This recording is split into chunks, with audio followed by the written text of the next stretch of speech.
Well, the cat is out of the bag. Spoiler alert for this video, by the way, but you probably knew that already by clicking on the vid. Yesterday in D2, we got access to a new quest called The Lie, and right away, about 1 million of us all assumed the same thing. Hey, we're finally going to be getting the long-rumored return of the Felwinters Lie shotgun from D1. If this is completely brand new news to you, well then, I apologize. I did tell you, spoiler alert, but yeah, for the past, I want to say like month and a half, maybe two, people have been talking about the rumored return of the Felwinters Lie due to a bunch of data mining. Now, I am not a data miner. A lot of you know that about me. I often read up on data mining because I think it's important for people like me to stay informed of what may or may not be coming down the pipe. But again, I don't know how to mine data. That's not really my bag. Could have made a video about the possible return of the Felwinters Lie, decided not to, figured I would wait until we had something a little bit more substantial before diving into the rumor pool. And I really thought yesterday would be the day.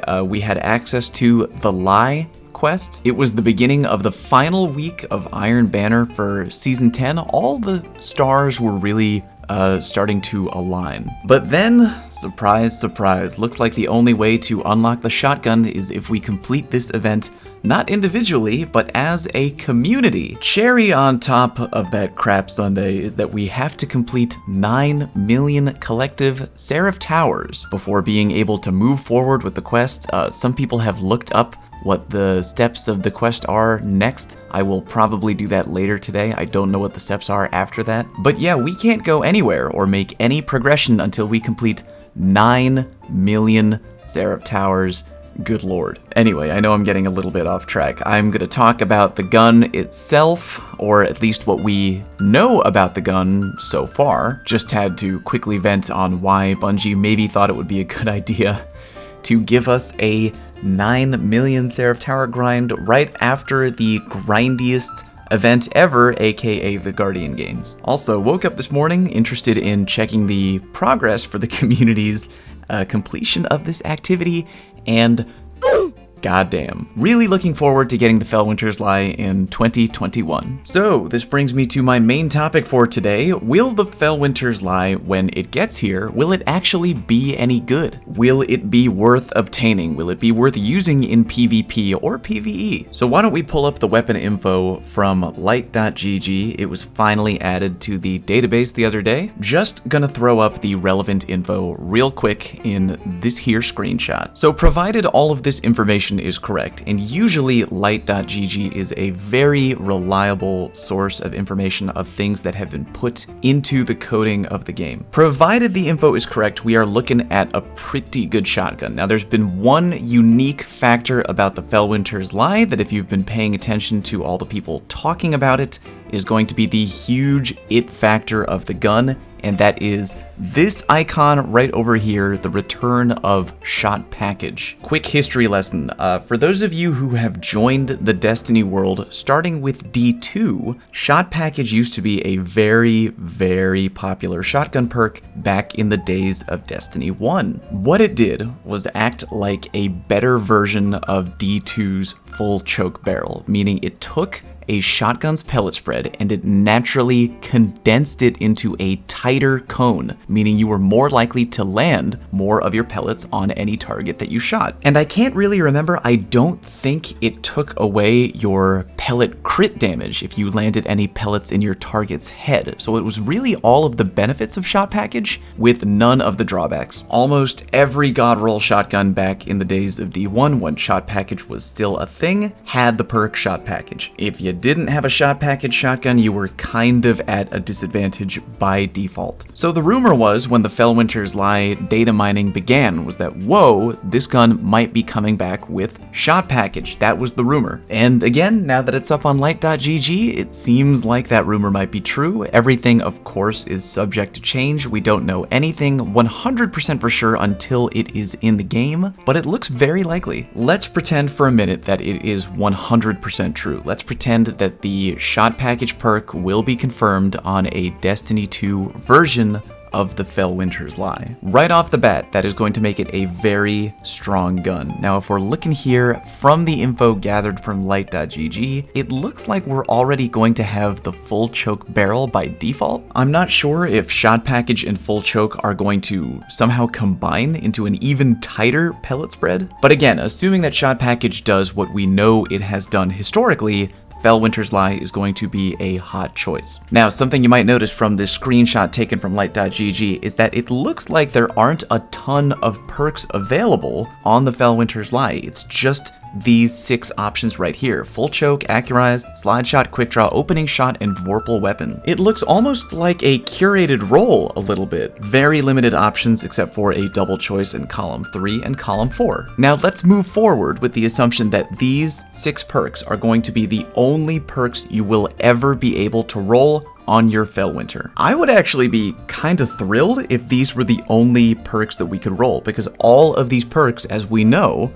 are top tier for shotgunning in PvP. Starting with slide shot. We know that you can reload your gun by sliding, but even if you don't need to reload your gun, I've proven in the past that sliding with slide shot will still give you the range and stability boost on your shotgun, which is awesome. So if shot package wasn't tempting enough, the slide shot combination means that you will slide, partially reload your gun if you need to, but get that extra hair of range, which can help you land those deep one-hit kills a little bit better. Also, we have quick draw in column 3. I really sometimes have trouble picking between slide shot and quick draw on a shotgun because, again, slide shot really fantastic. I think in this case, I would actually prefer quick draw. I have a Mindbender, as some of you know. I stream Trials Help on the weekends, and I very frequently use my God-rolled Mindbender. It has quick draw on it. It is nothing short of fantastic. I really do love having the ability to do some damage on an enemy with whatever primary I'm wielding, Suros regime, whatever, and then quickly switch to my Mindbender if that enemy is really closing the gap on me. If they are charging me down, switch to that Mindbender real quick, boom, they're done. I know, might sound kind of weird to you if you're not already riding the quick draw train. A lot of people these days focus their shotgun on what can give them the deepest one-hit kill. But a lot of times when you're using the shotgun, you're not gonna be at that perfect 8-ish to 9 meters one-hit kill range every time. It's just not gonna happen. I've really been focusing a lot of my effort onto quick draw and just whatever I can do to make my shotgun snappier, because I feel like 90 to 80% of my shotgun engagements, I'm just fighting with a guy close range. They try to close the gap on me, I try to close the gap on them, and we're already closing the gap on that perfect 9 meter kill range. 8 to 9 meter, depending on your pellet spread kill range. In column 4, again, provided all of this information is correct, we have opening shot and vorpal weapon to pick from.